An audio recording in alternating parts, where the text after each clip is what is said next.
My daughter-in-law kicked me out of a moving car on a Thursday afternoon and told me to walk home. She actually said those words, "Walk home, loser," with her hand on the steering wheel of a car she thought was hers, on a road outside Savannah, Georgia, with the October heat still sitting heavy in the air like it had not gotten the memo that summer was over. I got out. I closed the door. I did not argue. I did not raise my voice. I did not do any of the things that 6 years of swallowing her behavior had trained her to expect from me. I just stood on the side of that road, reached into my pocket, and made one phone call. Merced's Financial Services picked up on the second ring. The whole call took 4 minutes. By the time she pulled into my son Derek's driveway feeling like she had won something, I had already ended the lease on the car she was sitting in. Effective immediately. Return required within 7 days. Notification sent directly to the registered address. I want to tell you everything. Not just what happened that Thursday, the whole picture, where I came from, how I built what I built, how a woman named Cassandra walked into my family 6 years ago and spent every one of those 6 years treating me like I was the problem in my own story, and how a 4-minute phone call from the side of a road finally said everything I had been too patient to say out loud. But before we get into it, hit that like button right now. Subscribe if you are not already here. I put out something new every single week and I do not waste your time. Drop a comment and tell me where you are watching from. I read everyone. Now let me take you back to the beginning. My name is Raymond Das, and I am 62 years old.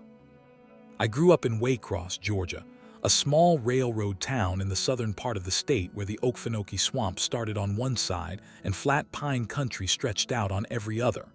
It was not a glamorous place to grow up. It was a working town. People drove trucks, ran small businesses, worked the railroad yards or the paper mill or the farms on the edges of town. Nobody I knew growing up talked about getting rich. They talked about keeping the lights on and getting the kids through school and making sure the truck ran another season. My father, Harold Das, worked the railroad, 31 years as a track maintenance supervisor for CSX Transportation. He left the house before sunrise most mornings and came back in the early evening with the specific tiredness of someone whose body had been doing real physical work in real weather all day. He was not a complaining man. He was not an explaining man. He just worked and came home and sat at the dinner table and asked about our days in the straightforward way of someone who genuinely wanted to know. He had the hands of someone who worked outdoors, big, rough, permanently calloused. I used to watch those hands when I was young and think they were the most reliable things in my world. Nothing was going to fall apart while those hands were attached to a man who showed up every single morning. My mother, Gloria Das, was a church secretary and a seamstress on the side. She could stretch a grocery budget in ways that I still cannot fully explain. She fed 4 people 3 meals a day on what most people would consider an impossible weekly number, and she did it without complaint and without making us feel like we were missing anything. The missing things were there if you looked closely, but she was very good at making sure you did not look too closely. I was the second of 3 children. My older brother Carlton went into the military at 18 and built his life in that direction. My younger sister Donna stayed in Waycross, married a man who ran a hardware store, and made a life that looked exactly like the life our parents had made, which I think was her specific form of contentment and which I respected completely. I was the one who left. Not because Waycross was not enough, because I had a specific restlessness that showed up early and that never fully resolved itself into anything other than the need to build something. I did not know at 15 what I was going to build. I just knew the feeling of needing to build it. School was the first place. I understood clearly what I was good at. I was not the best student in every subject. I was adequate in the things that required memorization and excellent in the things that required me to figure something out from first principles. Mathematics came naturally, not because I was a genius, but because I was patient, and because I genuinely enjoyed the specific satisfaction of a problem that had a correct answer if you applied the right thinking to it. My shop class teacher, a man named Mr. Brantley, who was about 60 years old and who had been teaching practical skills to teenagers in Waycross for his entire career, told my mother at a conference that Raymond has something specific going on when he works with systems. He does not just fix things, he understands why they break. That sentence shaped the next 40 years of my professional life, more than any degree or credential or mentor I ever had. Understanding why things break. That was the thing, that was always the thing. I graduated high school in 1978, and I did not have money for a 4-year university. That was just the honest reality. My father made a solid working income, and my mother supplemented it, but there were 3 children and a mortgage, and the specific arithmetic of a working-class household in a small southern town did not produce a college fund. I knew this, and I did not resent it. I simply worked with what was available. What was available was a 2-year technical program at Okefenokee Technical College in Waycross that offered a degree in HVAC systems technology, heating, ventilation, air conditioning, the equipment that kept buildings livable, the systems that almost nobody thought about until they stopped working, and then everybody thought about them urgently. I enrolled in the fall of 1978. I want to tell you something about those 2 years because they built the foundation for literally everything else. Not the curriculum specifically, though the curriculum was solid and I absorbed it completely. The specific education of learning a trade from people who had actually done the work rather than people who had only studied it. The HVAC instructors at OTC were working technicians who taught part-time. They had been in attics and crawl spaces and rooftop mechanical rooms in the Georgia heat for decades. They had seen every failure mode. They knew what actually broke and why, and they taught the material with the specific authority of people who had earned their understanding through direct contact with the thing itself. I graduated in 1980 with a technical certification and the specific confidence of someone who had been trained well in something real. I went to work for a small HVAC company in Brunswick, a coastal city about 90 miles from Waycross that had more commercial development than Waycross, and therefore more opportunity for someone in my field. The company was called Coastal Comfort Systems. 5 technicians, 2 service vans, and an owner named Pete Gallagher who had been running the business since 1968 and who was looking for a junior technician who could work independently without needing his hand held. I could work independently. I had never needed my hand held. Pete figured that out in the first month and stopped checking on me after the second. I spent 4 years at Coastal Comfort. During that time, I learned 2 things that my technical training had not fully prepared me for. The first was how to talk to customers, the specific skill of explaining a complex mechanical problem to someone who did not understand mechanical systems in a way that communicated both the problem and the solution clearly without making the customer feel stupid for not already understanding it. The second was how to see the business underneath the service. How to understand what Coastal Comfort was from a structural perspective, what it cost to run, where the money came in, where it leaked, what the ratio of service calls to installation jobs meant for cash flow stability, why some months were brutal and some months were easy, and what you could do about the brutal months if you planned for them correctly. I was doing Pete's service work with one part of my brain and studying his business with the other part. By 1983, I had enough saved to buy 1 used service van, enough technical knowledge to handle most residential and light commercial HVAC work independently, and enough business sense to understand that the gap between what a good technician made working for someone else and what a good technician made owning his own operation was significant and growing. I registered DAS Climate Solutions in March of 1984. 1 van, 1 technician, me. The first year was the year I do not talk about often because it was genuinely hard in ways that are difficult to describe to people who have not done it.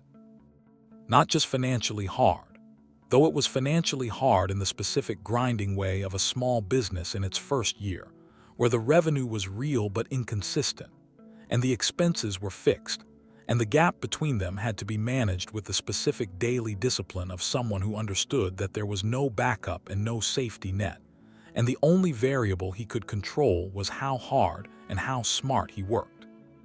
It was also hard in the less visible way of being completely alone with every decision. At Coastal Comfort there was Pete, there were the other technicians, there was the specific supporting structure of an organization, even a small one, that meant you were not making every choice by yourself. On your own, you made every choice by yourself. The customer service decision, the pricing decision, the equipment decision, the scheduling decision, the business development decision. All of it coming to one desk, which in my case was a folding table in the spare bedroom of a rented house in Brunswick, because I could not afford office space and did not yet need it. I worked 7 days a week that first year. Not as a strategy, as a necessity. Every job completed correctly was a potential referral. Every referral was a potential new customer. Every new customer was a brick in a foundation that I was building, one brick at a time, in the specific patient way that my father maintained the railroad tracks, not looking at the whole line, just the section in front of you today, correctly. By the end of year one, I had 32 regular residential maintenance accounts and enough commercial work to justify hiring one technician. I hired a man named Marcus Webb, who was 22 and fresh out of technical school, and who had the specific quality of someone who paid close attention, and who was more interested in learning the work correctly than in seeming like he already knew it. Marcus worked for me for 11 years. I paid him well from the beginning because I understood from my own experience what it meant to be paid fairly, and I also understood the specific business logic of retaining someone excellent rather than cycling through mediocre technicians who cost you in rework and reputation what you saved in salary. By 1990, DAS Climate Solutions had 6 technicians, 2 office staff, a proper commercial space on Newcastle Street in Brunswick, and annual revenues approaching $800,000. By 1995, the revenues had crossed 2 million. By 2000, they had crossed 6 million, and I was doing primarily commercial and industrial work. The larger systems in the larger buildings that required not just technical competence but project management, the ability to coordinate with general contractors and building owners and engineers, the ability to take a mechanical system specification and turn it into a working installation on time and within the agreed budget. This was where I was genuinely exceptional, and where I built the reputation that made everything after possible. I was the person you called when the job was complicated, when the timeline was tight, when the existing contractor had failed and you needed someone who could walk into a half-finished situation, understand it completely within a day, and get it moving correctly. I had done the work of understanding why things broke for 20 years, and that specific understanding was now worth something significant in the commercial marketplace. My personal life during this period was a separate and equally important story. I had married a woman named Patricia in 1986. She was a school librarian from Jessup, Georgia, with the specific warm intelligence of someone who had spent her professional life helping people find what they were looking for, and who applied that quality to everything she did. She was patient with the business years when I was working more than I was home. She was genuinely interested in what I was building. She asked real questions about the company and about the decisions I was making and about the people I was working with. She also made sure I came home. That is the thing about Patricia that I cannot explain adequately. She made home feel like the most important place to be, even when the business was pulling at me from every direction. She made the house on Scranton Road in Brunswick, nothing fancy, a 3-bedroom on a good street, feel like the place where the real thing was happening, not the office, home. Our son Derek was born in 1989. He was the specific combination of my patience and Patricia's warmth, and his own particular personality, which showed itself very early as a genuine curiosity about how things worked, and a social ease with people that I had never had, and that I recognized as coming entirely from his mother. He was the best thing I had ever been part of building, and I say that as someone who spent 40 years building things professionally. Patricia passed away in 2014. Breast cancer, diagnosed in 2012, treated aggressively, and fought by her with the specific quiet, determined courage that she brought to everything in her life. She was 54 years old. She was the person who had made 30 years of building something feel worth building. Losing her was the hardest thing I have ever been through, and I am going to say that simply and leave it there, because some things do not need elaboration. Derek was 25 when his mother passed. He had graduated from Georgia Southern 2 years earlier with a business degree and was working in commercial real estate in Savannah, about an hour north of Brunswick, and doing well at it with the specific natural ease of someone who understood people and understood value and could bring those two things together effectively. He came back to Brunswick for the months around Patricia's illness and passing, and those months were the closest we had been since he was a teenager. We did not talk a lot about Patricia directly. We were both men who processed things more internally than expressively, but we were present together in the specific way that two people were present when they were both carrying the same loss. He went back to Savannah 6 months after Patricia passed. That was when I focused entirely on the company. Not as a distraction, as the thing that remained. The thing I had built with my own hands, starting from one van on a folding table, and that was now, by 2014, a regional commercial HVAC contractor with annual revenues of $14 million, 43 employees, and a client portfolio that included some of the largest commercial and industrial facilities in coastal Georgia and the South Carolina Lowcountry. I was 54 years old. I had built something real from nothing in a small railroad town. I had done it the way my father drove to work every day, completely, without complaint. I had also just lost the person who made it matter. That was the year the most important decisions of the next decade were going to be made. And that was the year Derek told me he had met someone. Stay with me, because you need to understand who Cassandra was before you can understand what she did. Subscribe right now, because this next part is the part that changes everything. Derek called me on a Sunday evening in February of 2015. He was not a frequent Sunday evening caller. He called on weekdays, usually in the early evening, quick practical calls about whatever was current in his week. Sunday evening calls meant something specific was on his mind that he had been carrying through the weekend and had decided was ready to be said.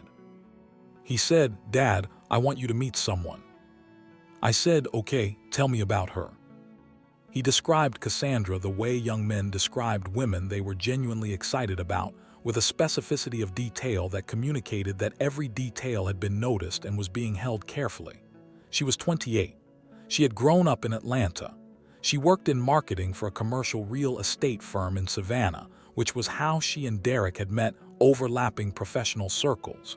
She was smart. She was driven. She had plans for herself.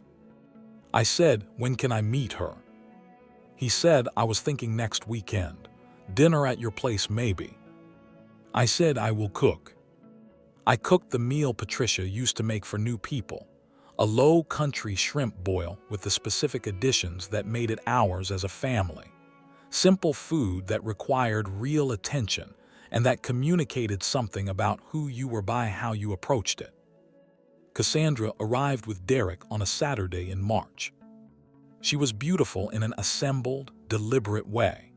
Not in the natural ease of someone who was comfortable with how they looked, but in the curated way of someone who understood that appearance communicated things and who was skilled at controlling what it communicated. Her clothes were right. Her manner was right. She said the correct things in the correct way with the correct expressions at the correct moments. I watched all of this. I also watched the moments between the moments, the fraction of a second when her expression was not yet in position, the specific way her eyes moved through my house when she first came in, not with curiosity but with assessment, the way she talked about her work, which was confident in the right direction but which had a specific undertone of positioning. She was not just telling me about her job, she was establishing something. I registered all of this, and I did not say anything about it. Derek was 30. He was a grown man. He was happy in a way I could see clearly, and that was real, and that I was not going to undermine with my observations from one dinner. I liked some things about Cassandra genuinely. She was quick. She absorbed information fast and responded to it intelligently. She had humor that was dry in a way that I appreciated, and that felt more natural than most of what she presented. When she talked about her professional work, there was a genuine competence visible underneath the performance of competence. I thought, there is a real person here. I hope my son gets to know her. They got engaged in December of 2015. They married in April of 2016 in a ceremony in Savannah at a venue on the waterfront that cost a specific amount that Derek told me about beforehand, in the context of asking whether I was comfortable contributing to it. I was comfortable contributing to it. I paid for 2/3 of the wedding. I did not announce this. Derek knew. Cassandra knew. It was not a secret. It was simply the way things were handled in a situation where I had the resources and my son was building his life, and the resources were genuinely available. What I learned in the 2 years after the wedding was that Cassandra had absorbed this information and had drawn from it a conclusion that was different from the one I intended. I intended it as, I have resources and I am glad to use them to support my son's life. She absorbed it as, Walter will pay for things if the situation is presented correctly. That distinction between supporting your child and being managed by your child's spouse is one of the most important distinctions in this kind of relationship, and it is one that requires clear signals to maintain, because the line can be crossed gradually and in small enough increments that you almost do not notice until you look back and see how far you have traveled. I noticed, but later than I would have liked. The first signal was the house. Derek and Cassandra were renting in Savannah, and Derek came to me in the spring of 2017 and told me they were looking to buy and asked what I thought about the idea of me co-signing a mortgage to help them qualify for the price range they were looking at. The price range was $420,000. Derek's income at that point was solid. He had been promoted twice at the commercial real estate firm and was earning well. Cassandra's marketing salary added to it. Together, they could qualify for a mortgage independently if they adjusted the price range modestly downward. I asked Derek whether they had looked at properties in a slightly lower range. He said, Cassandra feels strongly about the neighborhood. That phrase, Cassandra feels strongly, was one I was going to hear many times in the years that followed. It was the phrase Derek used when a decision had already been made and was being presented to me in the form of a request, but was not actually a request because the decision was already made. I co-signed the mortgage. I told myself this was reasonable, and it was. I also told myself I would be watching. The car came up in late 2017. Cassandra's car, a leased Honda that she had brought into the marriage, was coming up on its lease end. She and Derek came to dinner in November, and over dinner Derek mentioned that they were thinking about what to do about a replacement vehicle. He said it carefully. In the specific way he said things when he was asking me something indirectly. I said, "What are you thinking about?" He said, "Cassandra has been looking at the Mercedes GLE." I looked at Cassandra. She looked back at me with the specific expression of someone who had calculated the correct expression for this moment. I said, "What does that lease on the GLE run per month?" Derek told me. It was not a number I could not afford. That was the honest truth. DOS Climate Solutions had revenues of nearly 17 million by 2017, and my personal financial position was strong, and the monthly lease payment was an amount I could absorb without meaningful impact. But I want to tell you why I said yes, and I need you to understand the full reason because it matters for what happened later. I said yes partly because I loved my son and wanted his life to be comfortable. I said yes partly because the payment was genuinely manageable. But I also said yes because of Patricia. Specifically because of something Patricia had told me in the last months of her life. We had been talking, the specific honest conversations that happened in those months when you both understood the timeline, and she had said, "Raymond, when I am gone, do not let the money become a wall between you and Derek. Keep giving, keep showing up. Do not let your grief make you closed." She knew me. She knew that grief in me would express itself as tightening and drawing in. She was telling me in advance not to do that. I said yes to the car lease partly as an act of keeping that promise. I set it up in my name, paid it directly, told Derek it was my contribution to their transportation situation and that he should not worry about repaying it. Derek was grateful in the genuine, uncomplicated way he had always been grateful, direct, warm, without performance. Cassandra said, "That is very generous, Walter." She said it with a smile that was correct in every technical detail. I filed that smile away. The lease payment came out of my account on the 14th of every month for the next 11 months without event. Without event is the phrase for the financial transaction. The relationship itself was a different story. I want to tell you about the pattern that developed in those 2 years because it did not arrive all at once, and it is important that you understand how gradual it was. Cassandra was not cruel to me from the beginning. She was strategic. She understood that overt cruelty toward a father-in-law who was financially significant to her life was not in her interest. What she practiced instead was something more subtle, a continuous low-level management of my position in my son's life that was designed to reduce my influence without creating a direct conflict that would require Derek to choose sides. She did this through 100 small things that individually seemed manageable, and that together created something I can only describe as the specific feeling of being slowly pushed to the edges of something that had once been center. At family dinners, I would say something, and she would redirect the conversation before Derek had time to respond. Not aggressively, smoothly, in the way of someone who was skilled at controlling the flow of a room.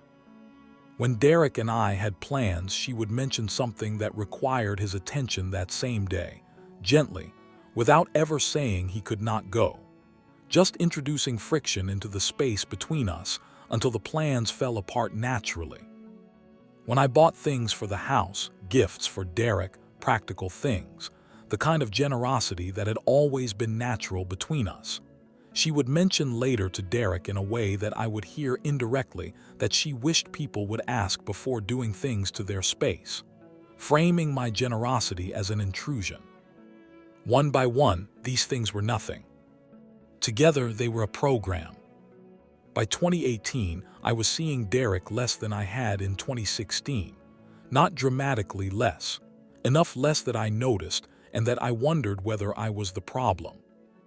That wondering whether I was the problem was something Cassandra had engineered specifically. I want you to understand that. The self-doubt did not arise naturally. It was produced deliberately by someone who understood that if she could make me question my own behavior, she would not have to manage it from the outside. It almost worked. What stopped it from working completely was an afternoon in the spring of 2018 when I came to Derek's house unannounced because I was in the neighborhood and I had brought groceries and I wanted to cook dinner for them. Cassandra was not home. Derek and I sat in the kitchen while the food cooked, and we talked the way we had always talked when it was just us. Openly, directly, without the specific managed quality that appeared when Cassandra was in the room. At one point Derek said, "Dad, I want to ask you something." I said, ask. He said, do you feel like things have been different between us lately? I looked at him. I said, yes, a little. He said, I feel it too. I do not know what it is. I said, Derek, your life changed. You are married. You are building something with someone. That changes all of your other relationships too. That is normal. He said, I know, but I do not want it to change us. I said, it has not changed us. We are sitting here right now. He looked at his hands. He said, Cassandra she is very particular about things, about the way the household runs. I know that sometimes comes across in ways that I know she is not always easy. I said, Derek. He said, yeah. I said, she is your wife. I support her being your wife. I am not going anywhere. He looked at me with the specific expression he had since he was a small child, when something had been settled in a way he could actually rely on. He said, okay. I said, set the table. He set the table. We ate dinner. Everything was fine that night. But I drove home with the clear understanding that what Derek had described as Cassandra being particular was something more specific than that, and that I was going to need to be more attentive to what was happening around me if I was going to navigate it correctly. The October Thursday on the road outside Savannah was still a year and a half away. But it was coming. Hit that subscribe button right now, because Section 3 is where Cassandra stopped being subtle, and what she did next cost her everything. Stay with me. The summer of 2018 was when I started paying closer attention to the money. Not because I was suspicious in the way of someone looking for a problem, because I was a businessman who had tracked every financial arrangement in his professional life with meticulous attention for 35 years, and who had been less attentive to his personal financial arrangements, and who recognized this as an inconsistency worth correcting. I sat down on a Sunday in July with a legal pad, and I listed every financial contribution I was making to Derek and Cassandra's life. The mortgage co-signature was number 1. My name on a loan meant my credit and my liability were attached to a property I did not own and did not control. The car lease was number 2. $1,460 leaving my account on the 14th of every month for a vehicle registered in their household that I had no practical access to and no practical benefit from. There had been a handful of other things. A vacation I had contributed to at Derek's request, framed as a shared family trip that had then become a trip with Cassandra's friends that I had not been invited on. A furniture purchase for the house that Cassandra had mentioned was beyond their current budget and that I had quietly covered after Derek asked. I looked at the list. The dollar amounts were not the issue. I had the resources. The issue was the pattern. Each of these things had arrived separately, each one reasonable in isolation, each one framed in Derek's voice as a request from Derek, and each one had been moving in a direction that I had not been paying close enough attention to. I was the financial foundation of a life that Cassandra was building and managing, and that I was being gradually removed from personally, even as I was being retained financially. That was the specific pattern. I want to be clear that I did not arrive at this conclusion with anger. I arrived at it with the specific analytical clarity that I brought to business situations. This was a situation. I was looking at it clearly. I was deciding what to do about it. What I decided to do was nothing immediately. Not because I was afraid. Because I had learned in 40 years of business that the worst decisions were the ones made from the first feeling, and that the best decisions were the ones made from complete information held in a settled mind. I continued paying the lease. I continued the mortgage arrangement. I showed up at family dinners and holiday gatherings and birthdays, and I behaved exactly as I always had because there was no benefit to signaling that I had changed my assessment. I watched Cassandra with a different quality of attention. What I saw over the following months was more specific than what I had seen before.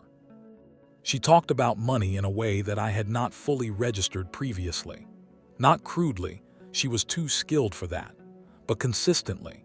The way she described other people frequently included what they had or did not have. When she talked about her friends, their financial situations were woven into the descriptions as primary information. When she talked about her coworkers, their salaries and cars and neighborhoods came up naturally in a way that communicated how she organized her understanding of people. She organized her understanding of people by where they sat on the financial scale. And she had placed me in a specific category. I was the old man with the regional HVAC company. I was not the sophisticated money. I was not the old family wealth or the tech money or the finance money.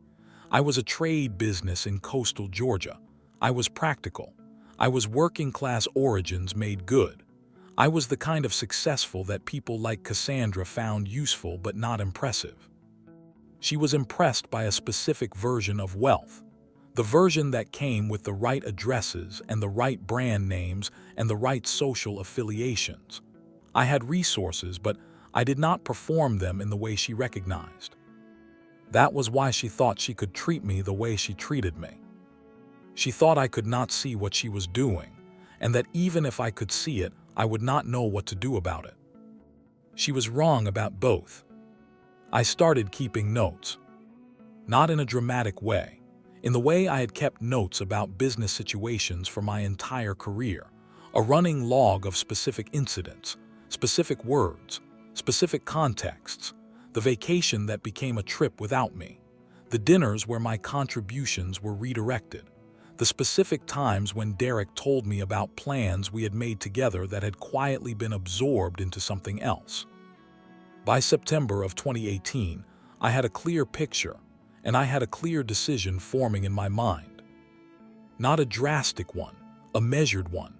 I was not going to cut off my son. I was not going to blow up his marriage. I was not going to announce to Derek that I had assessed his wife and found the assessment concerning. What I was going to do was make one structural change that would clarify the situation without requiring anyone to have a difficult conversation first. I was going to get my name off the mortgage co-signature. Not through conflict, through the normal refinancing process. Derek's income had grown sufficiently that he could now qualify for the mortgage independently or with Cassandra. The co-signature was no longer financially necessary. Removing it was simply the appropriate step given changed circumstances. I called Derek in October. I said, "Derek, I want to talk about the mortgage." He said, "Okay." I said, "Your income situation has changed a lot since we set that up. You and Cassandra should be able to qualify independently now. I want to start the process of removing my co-signature in the next refinancing cycle." He was quiet for a moment. He said, "Is everything okay, Dad?" I said, "Everything is fine. This is just the right financial move at this point. I do not need to be on that loan and you do not need me on it." He said, "I will talk to Cassandra about it and we will look at what the refinancing process involves." He called me back 4 days later. He said, "Cassandra thinks we should wait. She thinks the interest rate environment is not right for refinancing right now."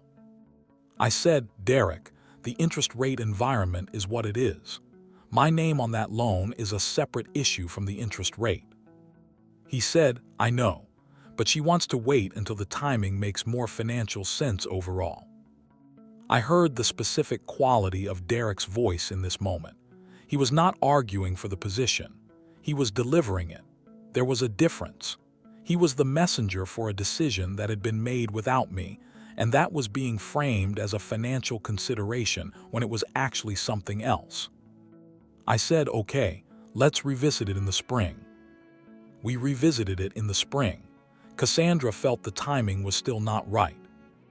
I revisited it again that fall. She had concerns about the documentation process and the impact on their near-term financial planning. I started to understand something. My name on that mortgage was not just a financial arrangement to Cassandra. It was a tether. As long as my name was on their loan, I was tied to their financial life in a specific way that kept me manageable.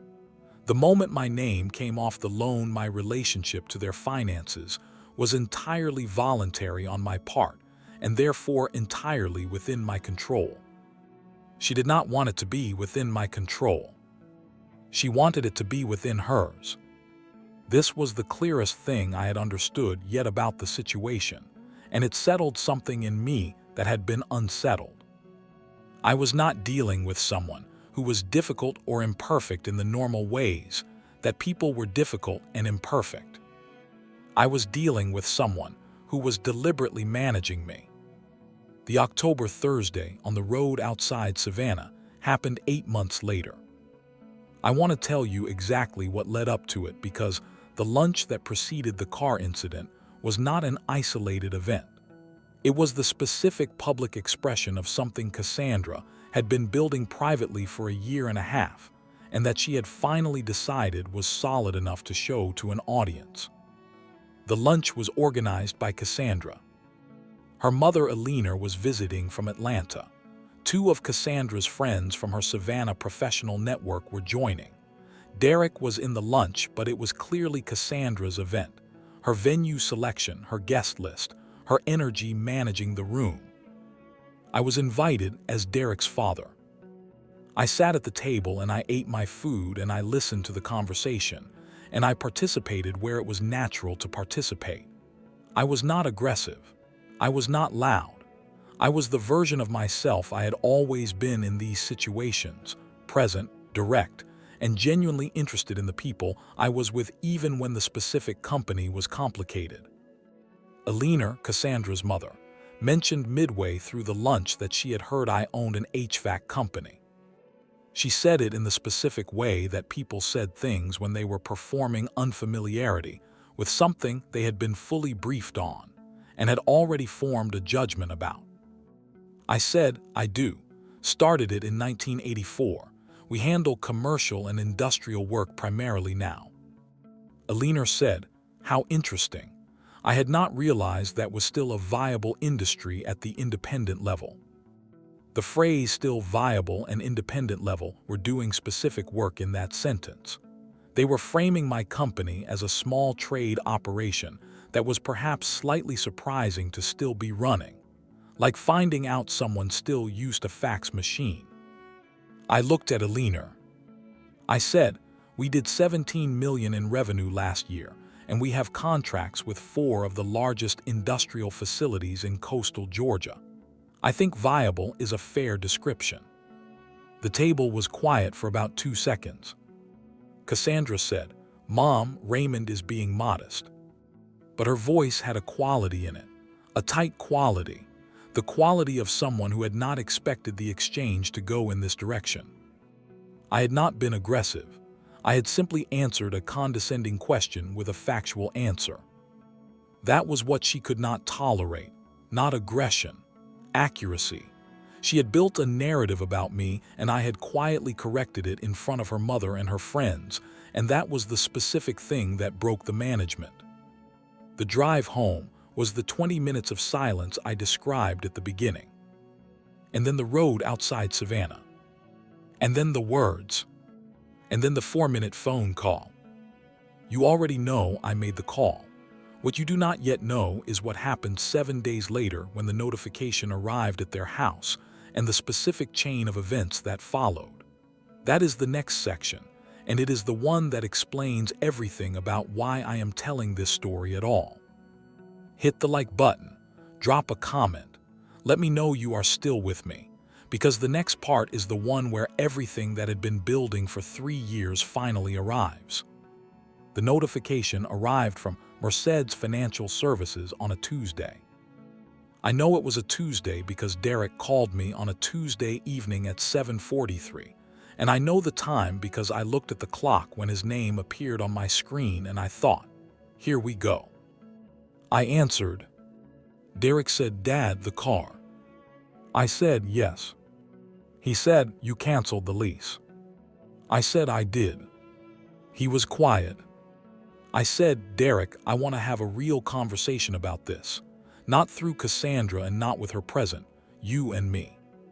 He said, okay. He came to Brunswick the following day.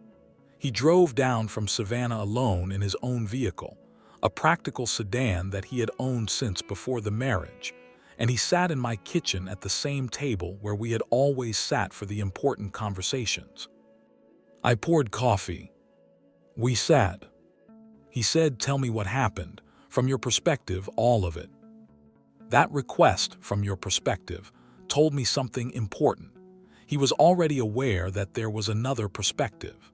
He was aware that whatever Cassandra had told him was one version, and he was coming to me for the full picture. He had been aware that something was happening, and he was finally ready to look at it directly. I told him everything. Not emotionally. The way I had been telling the story to myself for 18 months, in the specific factual sequential way of someone who had been keeping notes, and who had a clear picture of a clear pattern. I told him about the mortgage refinancing conversations and what I had heard in Cassandra's reasons for delaying. I told him about the financial pattern I had mapped in July of 2018. I told him about the specific management of our relationship, the redirected conversations, the friction introduced into our plans, the framing of my generosity as intrusion.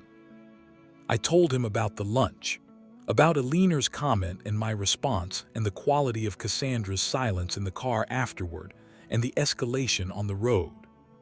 He listened to everything. He did not interrupt. When I finished, he was quiet for a long time. He said, how long have you known all of this? I said, I have been seeing pieces of it for 2 years. The full picture became clear about 18 months ago. He said, why didn't you tell me? I said, because you were not ready to hear it, and because telling you before you were ready would have required you to choose sides which would have damaged your marriage without producing any useful outcome for you or for us. He said, and now?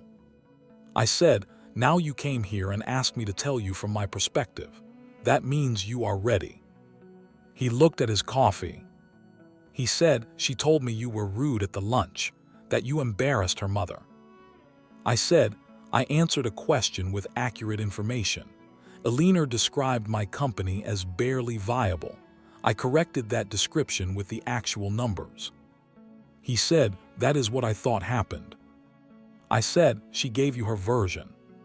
He said, she always gives me her version. I think I have been. He stopped.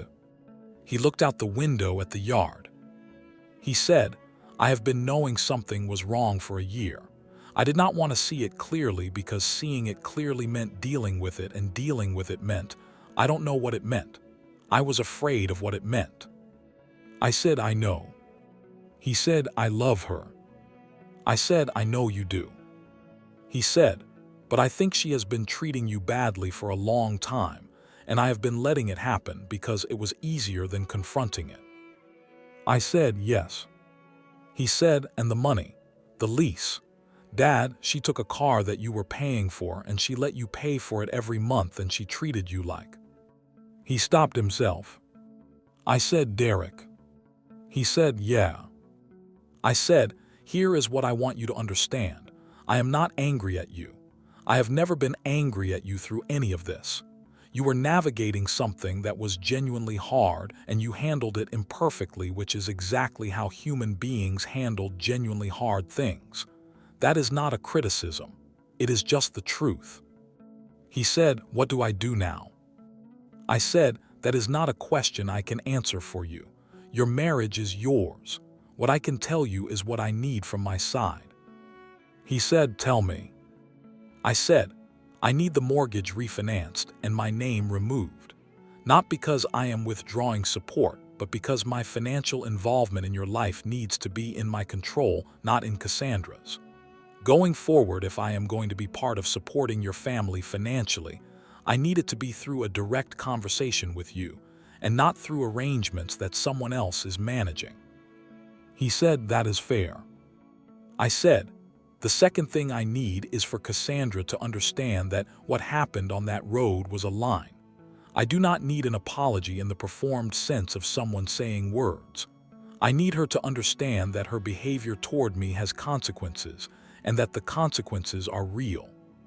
He said she already understands that. The car made it real for her. I said I know. He said she called me when it declined. At the restaurant she was at with her mother. She was humiliated. Her mother and friends were there. I said yes. He said, she told me the card declined and I told her I would call you, and she told me not to. I said, she told you not to call me. He said, she said she would handle it, but there was nothing to handle because the decision was made. I said yes. He said, she had to call her mother to cover the bill. I looked at my son. I said, Derek, I did not cancel that lease to humiliate your wife.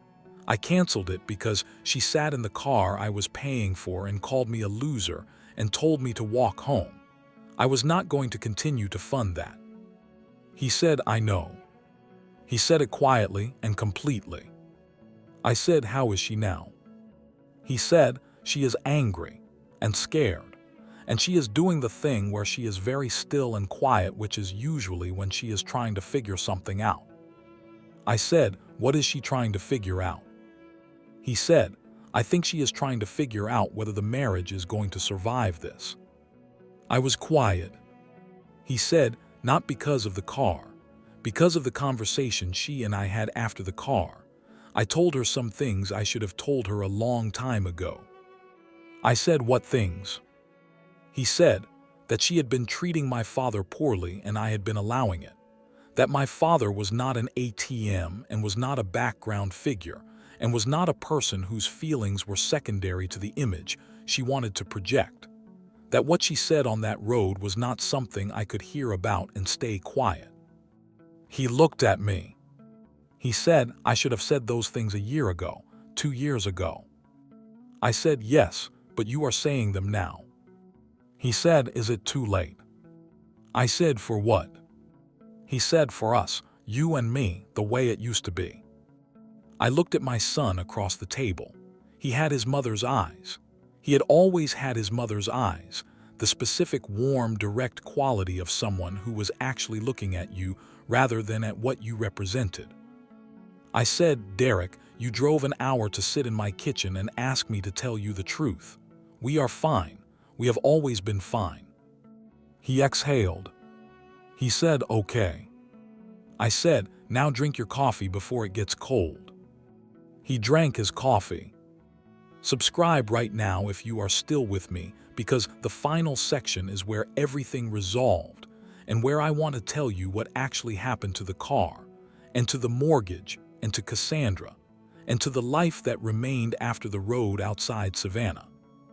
The mortgage refinancing was completed 4 months later. Derek handled it directly and efficiently once he had made the decision to handle it. He found a lender whose rates were competitive for their current financial situation, prepared all the documentation, and moved through the process with the specific straightforward competence he brought to professional tasks. My name came off the loan in February, and I received the formal documentation confirming the removal, and I filed it, and I felt something settle. Not triumph, settled.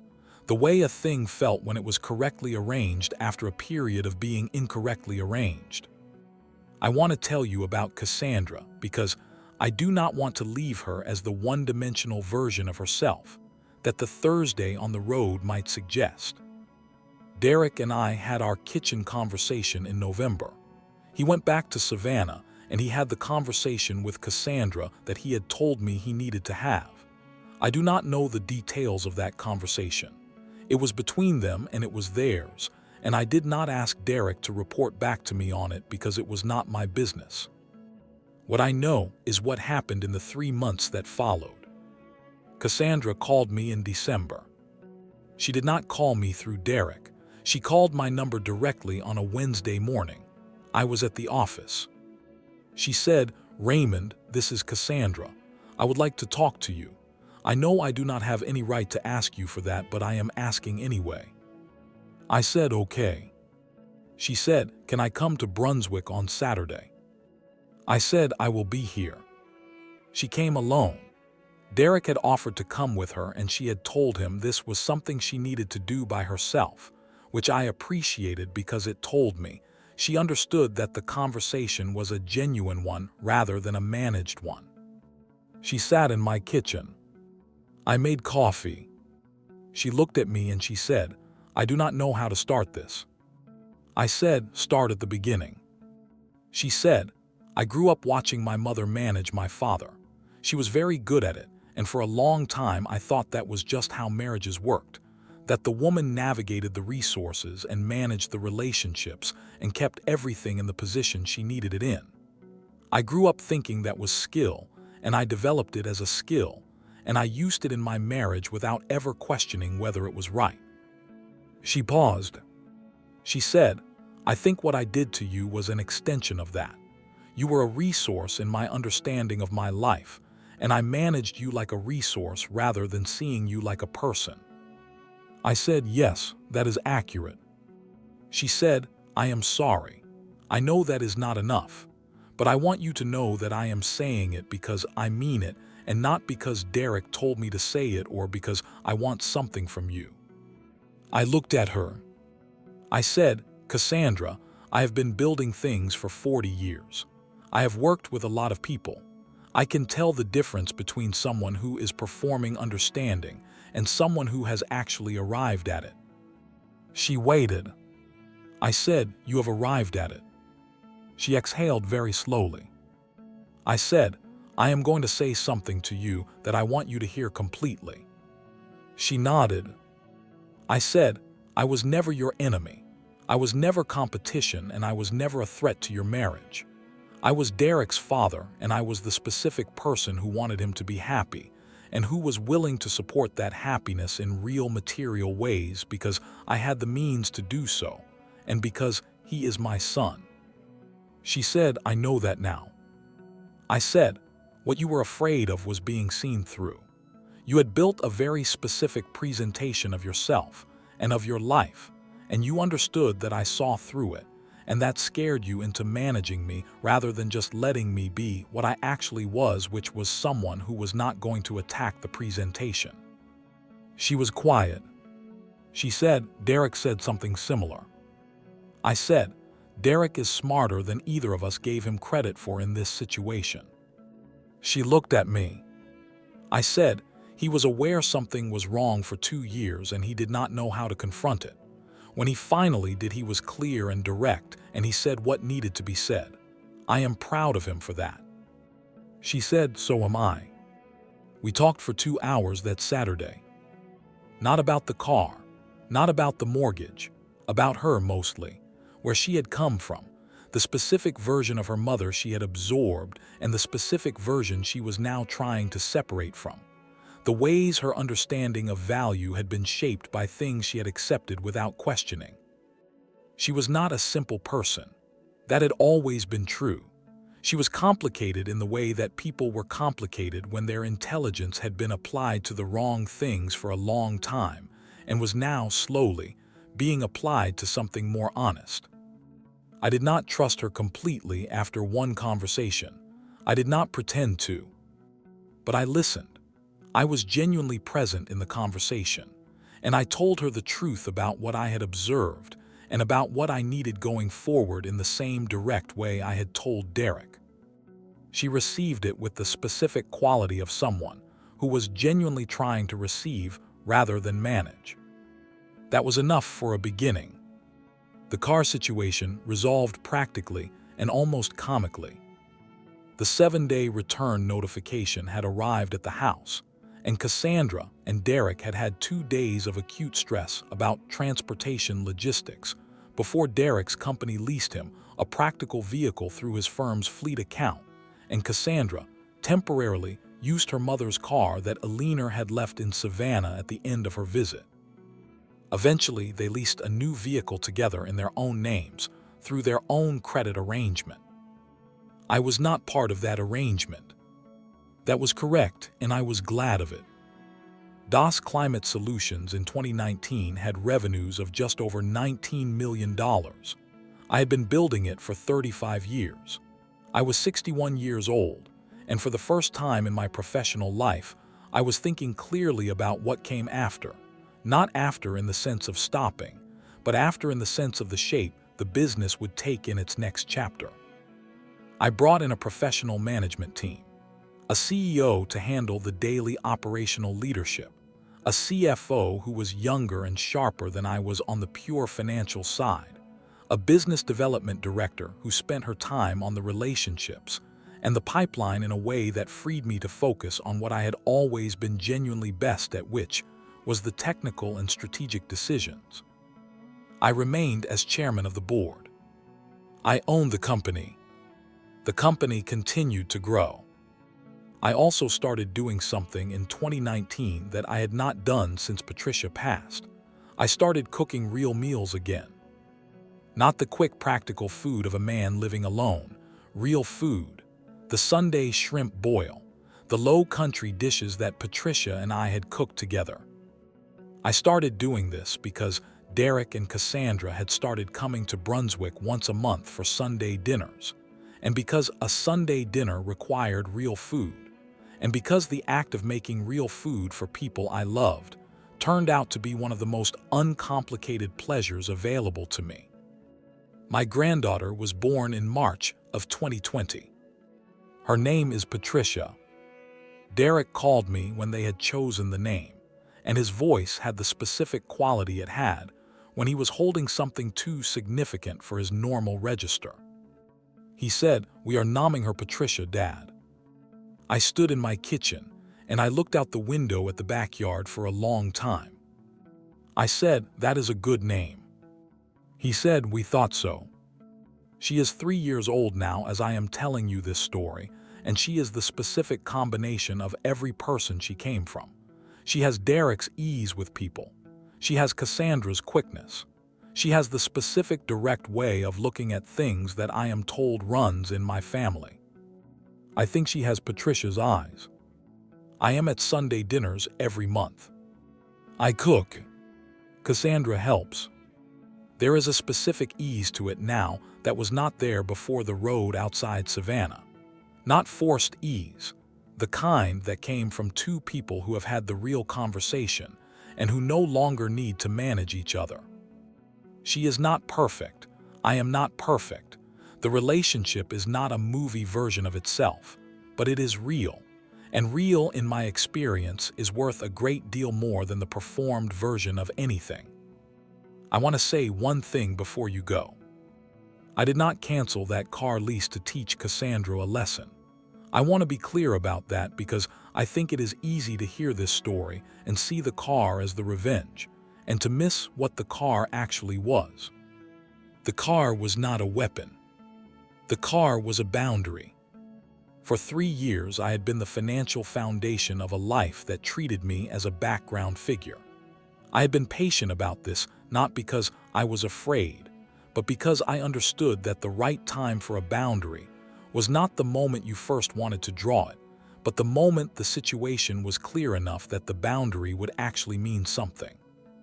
That moment arrived on a 2-lane road outside Savannah, when a woman who had been paying for her lifestyle on my account told me I was a loser and told me to walk home. I got out of the car. I closed the door. I made the call. Not because I was angry, because I was clear. There is a difference between those two things, and that difference is everything. Angry decisions felt good for a moment, and usually cost you more than they cost the other person. Clear decisions were precise, and they landed exactly where they needed to land, and they produced the conversation that actually needed to happen. The lease cancellation produced that conversation. Not the one on the road. The one in my kitchen 2 weeks later when my son drove an hour to sit across from me and ask me to tell him the truth.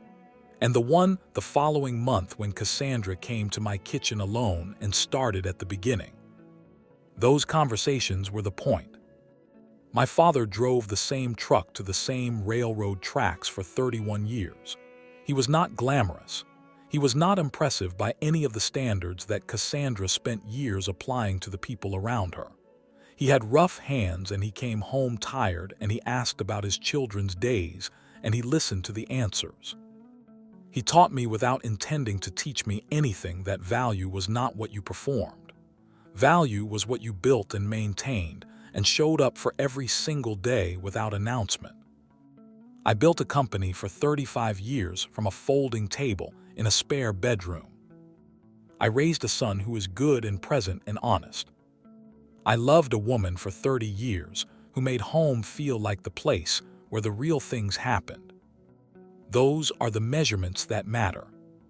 Not the car, not the address, not who saw you at lunch and what they thought of the label on your jacket. The real thing. If you have ever been underestimated by someone standing on ground you built, this story is for you. You do not need to be dramatic about it.